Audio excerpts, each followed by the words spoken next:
How to drop in.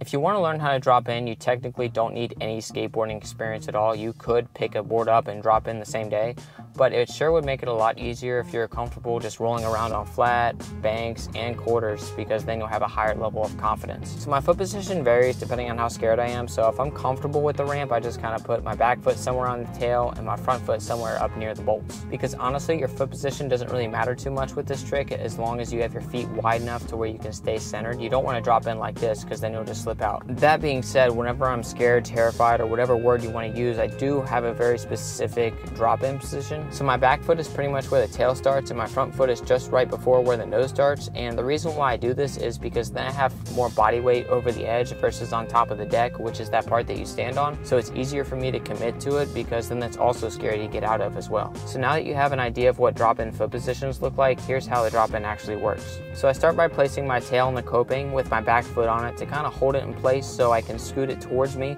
to make sure that the truck is touching the coping so it's secure and it's not going to go anywhere. Then when I'm ready, I take my front foot and place it about where the nose starts, bend my knees, lean forward, and enjoy the ride. So all that might have sounded pretty easy, which honestly it is. The hardest part of dropping in is the fear factor. So here's what I did to make it a little less scary for me when I learned it. So the first thing that I did was stand on the tail with my back foot and then take my front foot and place it right before the nose like you would for a drop-in position, lean forward, and slam my front foot into the ground. Which the most important thing that I just said out of all that is you have to make sure to lean forward, because if you don't lean forward and you try just to slam your front foot into the ramp when you're on the ramp trying to drop in, you're gonna have too much weight on your back foot and you're gonna slip out and it's not going to be fun. So once you practice dropping in on flat a few times so you're comfortable with it, go find the smallest bank that you can and do the exact same thing you just did on flat but on the ramp. This will help you get used to dropping in on the ramp while at the same time building up some confidence, because it is easier than dropping in on a quarter pipe, at least in my opinion. If it's possible, drop into some taller and taller banks to build up some confidence. So the goal of this is to drop into a bank at least as tall as the quarter pipe that you're going to drop into, but if you can find one taller, that's better,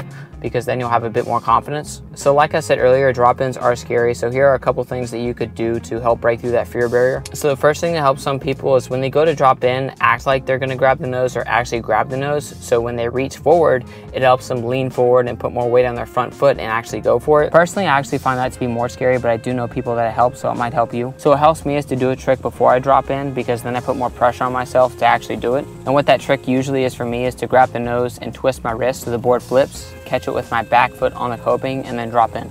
But if you have any questions, make sure to leave it in a comment down below and I'll do my best to help you out with whatever you're struggling with. And if you want to see more videos from me, make sure to hit the subscribe button and the notification bell to be notified whenever I upload a video every Sunday, Tuesday, or a daily short. And I'll see you later. Sayonara.